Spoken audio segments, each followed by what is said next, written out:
You're listening to episode 20 of the Real Estate CPA podcast. Your source for all things real estate, accounting, and tax. Here we reveal our secrets that can save you thousands in taxes, streamline your accounting process, and help grow your business.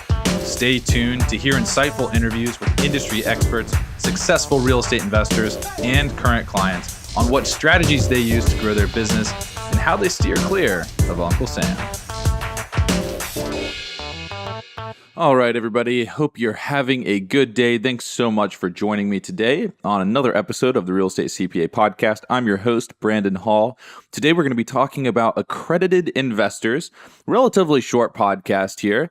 We want to touch on accredited investors for a few reasons. One, we are working with a ton of clients who are accredited, and we wanted to talk about what it means to be accredited and why you want to be an accredited investor, especially in the real estate space. Before we get started, please leave us a review on iTunes if you're enjoying the podcast. We really appreciate it. Every single review that you guys leave helps us spread the word, helps us get out to more real estate investors, and ultimately help more people. Additionally, check out our website at www.therealestatecpa.com. We are coming out with a knowledge base. We expected it to launch end of October. We are having to push that back a little bit, so we are now expecting end of November. But do check that out because we do feel like it's going to be awesome. We're going to give you a lot of free content, a lot of content that a lot of other CPA firms hide behind their engagements with you.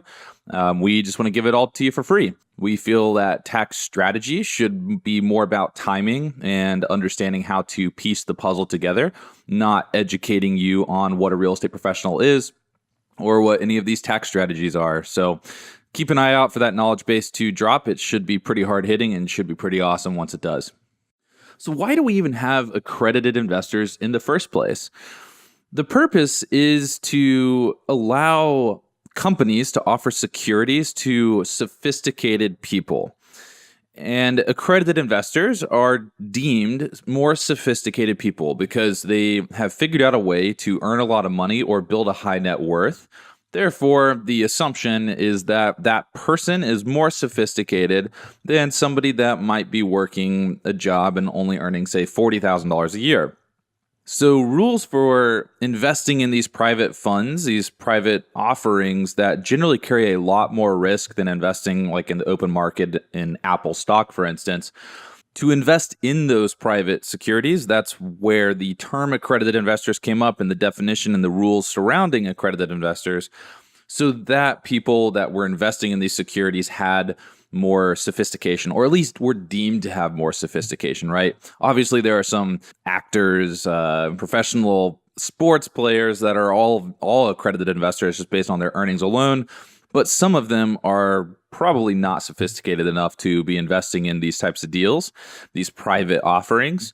So obviously, it's still pretty dependent on the actual person, not necessarily on the definition of being accredited alone, but at least we're getting away from people that are earning, say, $50,000 a year, which is a great wage, but that person may not have the sophistication either. So the term accredited investor is defined in Rule 501 of Regulation D, and some exemptions for companies that can sell securities are included under Rule 506 of Regulation D. An accredited investor is a person who earns more than $200,000 or $300,000 with a spouse in each of the prior 2 years and reasonably expects the same for the current year. Or they have a net worth over $1 million, either alone or together with the spouse, and that excludes your primary residence. So you cannot count the equity in your primary residence. Being an accredited investor allows you to invest in deals that non-accredited investors cannot. You basically have more investment opportunities. So for instance, you can invest in syndications. Syndications are when a person goes and buys like a 200-unit apartment building or a mobile home park or a self-storage facility, and they can't bring $2 million to the table by themselves to close on the deal. What they will do is set up an entity and then invite accredited investors to share in the risk with them. And that invitation is basically in the form of selling LLC units or shares to their accredited investors for, say, $50,000 a pop. So if I wanted to start a syndication or run a syndication, I would be a general partner in the syndication.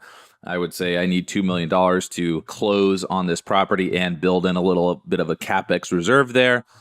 I'm going to raise $2 million from limited partners, from accredited investors who are going to take a limited partner stake in my deal, but I'm only going to offer it to accredited investors. That's why it's important to be an accredited investor, because somebody that is not accredited does not get exposure to those types of deals in most cases, which we'll talk about in a second.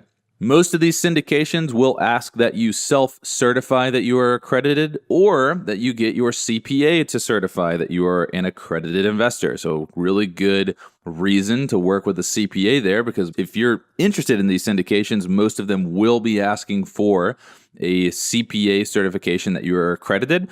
The reason that they do that is it reduces their risk that you are not accredited. If a CPA is asserting that you are accredited, then they can say, hey, we relied on the CPA saying that you were accredited, if in some instance that you were not accredited and the SEC found out. So it just reduces their risk. If you're not an accredited investor, some syndications will let you come in as a sophisticated investor, which means that the company or the fund offering the securities reasonably believes that you have sufficient knowledge and experience in financial and business matters to evaluate the merits and risks of the prospective investment. So they have to believe that even though you're not accredited, you are sophisticated enough to understand the deal inside and out and invest in that deal. Now, there's only a limited number of sophisticated investor slots in each deal. So if you're not accredited and you still want to invest in syndications, you're going to basically need to be networking with these guys and proving to them that you are sophisticated, and then hopefully they have some sophisticated investor slots in their deals that you can invest in. Now, sometimes we get the, can I partner with an accredited investor if I'm not accredited? So you can, but it depends on how you structure everything. So entities such as banks, partnerships, corporations, nonprofits, and trusts may be accredited investors. And here's how that kind of works. So any trust with total assets in excess of $5 million, not formed specifically to purchase the subject securities, is an accredited investor. So you have to have a net worth of $5 million, and that's for trusts. Other than that, any entity in which all of the equity owners are accredited investors, that's when that entity will qualify as an accredited investor as well. So you can partner, but it's very difficult to actually qualify that entity as accredited if you yourself are not accredited. So just kind of keep that in the back of your mind. Now, if you're not an accredited investor, obviously it's not the end of the world. It just means that you might have limited options to invest in private equity funds, to invest in real estate funds or real estate syndications. It doesn't mean you can't, though. So again, think about networking, proving that you're sophisticated enough, and then just letting the deal operator know, hey, next time you have a deal come around where you're offering sophisticated investor slots, let me know. I'm definitely interested. Otherwise, strive to become accredited. Again, $200K in annual income if you're single, $300 if you're married, or $1 million in net worth, excluding the equity in your primary residence. If you can get to those points, you can be an accredited investor, and all of a sudden, all the deals are going to open up to you. There's going to be tons of deals that you can invest in, and you'll have plenty of opportunities to choose from at that point.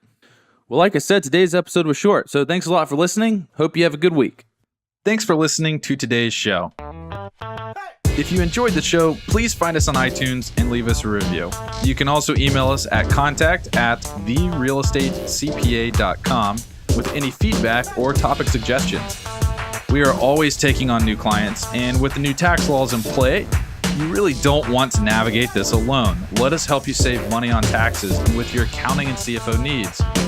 To become a client, navigate to our client page at therealestatecpa.com and fill out a web form with as much detail about your situation as possible. Thanks so much for listening. Have a great rest of your week.